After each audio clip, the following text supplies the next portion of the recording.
नमस्कार, आज की बड़ी खबरों में आपका स्वागत है। मैं हूं अंकिता। आज की बुलेटिन में बात करेंगे अमित शाह के मिशन पंजाब की। बताएंगे आपको क्या हज यात्रियों से 10,000 एक्स्ट्रा मांगा जा रहा है। दिखाएंगे आपको मोहन यादव का अनोखा अंदाज और बुलेटिन के आखिरी में देखेंगे क्या पाकिस्तान को हो गया तगड़ा नुकसान। लेकिन दिन भर की तमाम खबरों से पहले एक नजर सुर्खियों पर। लद्दाख के लोगों की आवाज दबाई गई, अधिकार कुचले गए, राहुल का मोदी सरकार पर हमला। महिला यात्रियों के बेहोश होने के कोलकाता पुणे इंडिगो फ्लाइट की रायपुर में इमरजेंसी लैंडिंग। दिल्ली एनसीआर में अचानक तेज बारिश, यमुना बिहार समेत कई इलाकों में ओले गिरे।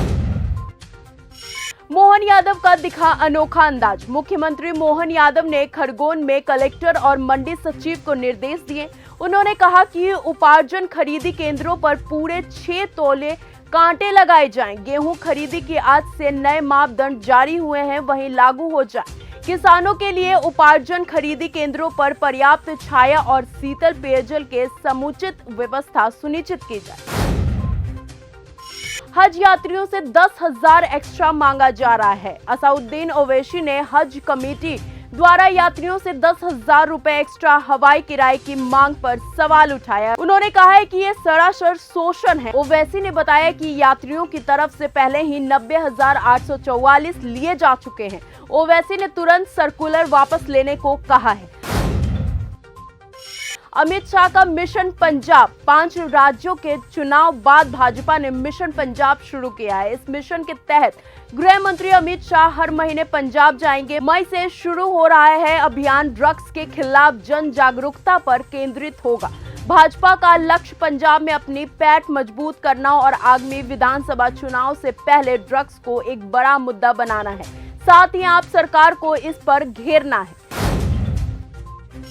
सीएम योगी के गिरगिट वाले बयान पर अखिलेश यादव का पलटवार। उत्तर प्रदेश विधानसभा के विशेष सत्र में मुख्यमंत्री योगी आदित्यनाथ ने समाजवादी पार्टी और कांग्रेस पर जमकर हमला बोला है। सीएम योगी ने कहा है कि संसद में विरोध और सदन में समर्थन का दिखावा कर विपक्ष जनता को गुमराह कर रहा है, जिस पर सपाइयों को देख गिरगिट भी शर्मा जाए। सपा चीफ अखिलेश यादव ने एक्स पर सीएम योगी का विधानसभा वाला वीडियो शेयर किया है। सीएम योगी ने वीडियो पोस्ट कर एक्स पर लिखा, जब वो सामने आईना रखकर बात करते हैं, खुद के राज दूसरों को समझकर उगलते हैं। कनाडा में दिलजीत दोसांझ के लाइव कॉन्सर्ट में भारी बवाल। कनाडा में दिलजीत दोसांझ के लाइव कॉन्सर्ट में भारी बवाल। कनाडा के वैंकूवर में दिलजीत दोसांझ के ऑरा 2026 कॉन्सर्ट के दौरान प्रतिबंधित लगाने हुए संगठन एसएफजे से जुड़े समर्थकों ने जमकर हंगामा किया है। प्रदर्शनकारियों ने दिलजीत को बीजेपी आरएसएस का एजेंट बताते हुए नारेबाजी की और सुरक्षा कर्मियों से भी भिड़ गए। इस घटना के बाद दिलजीत के आगामी शोज को सुरक्षा को लेकर चिंता बढ़ाई गई है।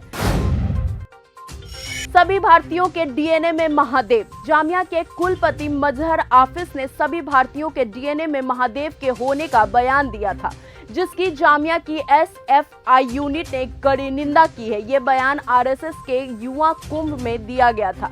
एसएफआई ने इसे अवैज्ञानिक बताया और प्रशासन पर छात्रों के शांतिपूर्ण विरोध प्रदर्शन को दबाने व उन्हें पीटने का आरोप लगाया है। ऑपरेशन सिंदूर में एआई का अच्छे से इस्तेमाल किया, राजनाथ। एएनआई राष्ट्रीय सुरक्षा शिखर सम्मेलन 2.0 में रक्षा मंत्री राजनाथ सिंह ने कहा, ऑपरेशन सिंदूर में हमने अपने state of the art BrahMos missile system से लेकर अपने सर्विलांस प्लेटफॉर्म तक हर जगह एआई का अच्छे से इस्तेमाल किया है। इससे हमारी सटीकता बढ़ी है और हम अपने स्ट्राइक क्षमताओं को अगले लेवल तक ले जा पाए हैं। एआई में मेरा नजरिया सिर्फ युद्ध तक ही सीमित नहीं है। एससी में पवन खेड़ा की याचिका पर फैसला सुरक्षित। सुप्रीम कोर्ट ने कांग्रेस नेता पवन खेड़ा की उस याचिका पर अपना फैसला सुरक्षित रख लिया है, जिसमें उन्होंने असम की मुख्यमंत्री हिमंत बिस्वा शर्मा की पत्नी पर कई पासपोर्ट और विदेशी में अघोषित संपत्तियां रखने की आरोप में जुड़े मामले में अग्रिम जमानत मांगी थी। बंगाल में बीजेपी की सरकार बनेगी, बोले धर्मेंद्र प्रधान। बेंगलुरु में केंद्रीय मंत्री धर्मेंद्र प्रधान ने कहा, पांचों राज्यों को लेकर हम आश्वस्त हैं कि असम में बीजेपी की सरकार फिर एक बार बनने जा रही है और पहली बार पश्चिम बंगाल में बीजेपी की सरकार बनेगी। वहां बहुत एंटी इनकम्बेंसी है। लोगों को प्रधानमंत्री मोदी पर विश्वास है। हमें भरोसा है कि पश्चिम बंगाल में सत्ता परिवर्तन होगा। पाकिस्तान को हो गया तगड़ा नुकसान। मध्य पूर्व क्षेत्र में ईरान और अमेरिका के बीच जारी संघर्ष की वजह से दुनिया के कई देशों में खास असर पड़ा है। लंबे समय से अधिक तंगी से गुजर रहे पाकिस्तान भी इससे अछूता नहीं रहा है। खाड़ी में शांति कराने की कोशिश में जुटे पाक के प्रधानमंत्री शहबाज शरीफ ने कहा कि पिछले 2 सालों में मिडिल ईस्ट में जारी तनाव से पाकिस्तान की आर्थिक विकास को खास नुकसान पहुंचाया है। उन्होंने जोर देते हुए ये भी कहा कि उनकी सरकार दोनों युद्धरत पक्षों के बीच तनाव कम करने और पश्चिम एशिया में शांति बहाल करने की अपनी कोशिशों को जारी रखेगी। महिला सांसद ने ट्रंप की दिमागी हालत पर उठाए सवाल। हाउस आर्म्ड सर्विस कमेटी की बैठक में अमेरिकी महिला सांसद सारा जैकबस ने राष्ट्रपति डोनाल्ड ट्रंप की मानसिकता स्थिति पर गंभीर सवाल उठाए। उन्होंने भरी सभा में रक्षा मंत्री से पूछ लिया कि क्या Donald Trump commander in chief बनने के काबिल हैं। जैकबस के इस बयान के बाद बवाल मचा हुआ है।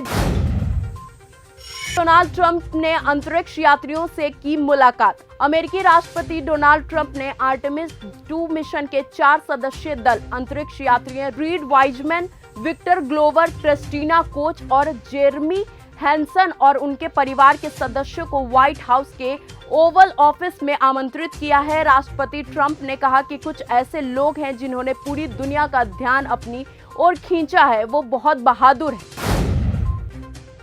पुतिन ने यूक्रेन में थोड़े समय के लिए युद्ध विराम का सुझाव दिया। रूसी राष्ट्रपति पुतिन के साथ हुई बातचीत के बारे में अमेरिकी राष्ट्रपति डोनाल्ड ट्रंप ने कहा, उन्होंने मुझसे कहा कि अगर वे हमें इसमें मदद कर सके तो वो ईरान में परमाणु संवर्धन में शामिल होना चाहेंगे। मैंने कहा कि मैं चाहूंगा कि आप यूक्रेन में युद्ध समाप्त करने में शामिल हो। वो भी नहीं चाहते कि उन्होंने अपने पास परमाणु हथियार हो। उन्होंने यूक्रेन में थोड़े समय के लिए युद्ध विराम का सुझाव दिया है और मुझे लगता है कि वो ऐसा कर सकते हैं।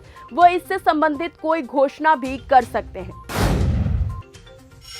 हॉर्मुज स्ट्रेट में नाकाबंदी एक शानदार रणनीति, बोले ट्रंप। ईरान पर नौसैनिक नाकाबंदी लगाने पर अमेरिकी राष्ट्रपति डोनाल्ड ट्रंप ने कहा, नाकाबंदी एक शानदार रणनीति है। इससे हमारी नौसेना की क्षमता का पता चलता है। अब कोई भी लापरवाही नहीं बरतेगा। हम अब 18 घंटे की उड़ान भरकर सिर्फ एक कागज का टुकड़ा देखने नहीं जाएंगे। मुझे हमेशा आमने सामने मिलना पसंद है। वियतनाम के राष्ट्रपति लाम अगले महीने भारत आएंगे। प्रधानमंत्री नरेंद्र मोदी के न्योते पर वियतनाम के राष्ट्रपति लो लाम अगले महीने 5 से 7 मई तक भारत के राजकीय यात्रा पर होंगे। विदेश मंत्रालय ने बताया कि राष्ट्रपति के साथ एक उच्च स्तरीय प्रतिनिधि मंडल होगा, जिसमें वियतनाम सरकार के कई मंत्री और वरिष्ठ अधिकारी भी शामिल होंगे। इस यात्रा पर आए गणमान्य व्यक्तियों के साथ एक सशक्त व्यापारिक प्रतिनिधि मंडल भी होगा। तो फिलहाल आज के लिए इस बुलेटिन में सिर्फ इतना ही। देश और दुनिया की तमाम खबरों के साथ ऐसे ही जुड़े रहने के लिए बने रहिए हमारे साथ, देखते रहिए न्यूज़ गंगा।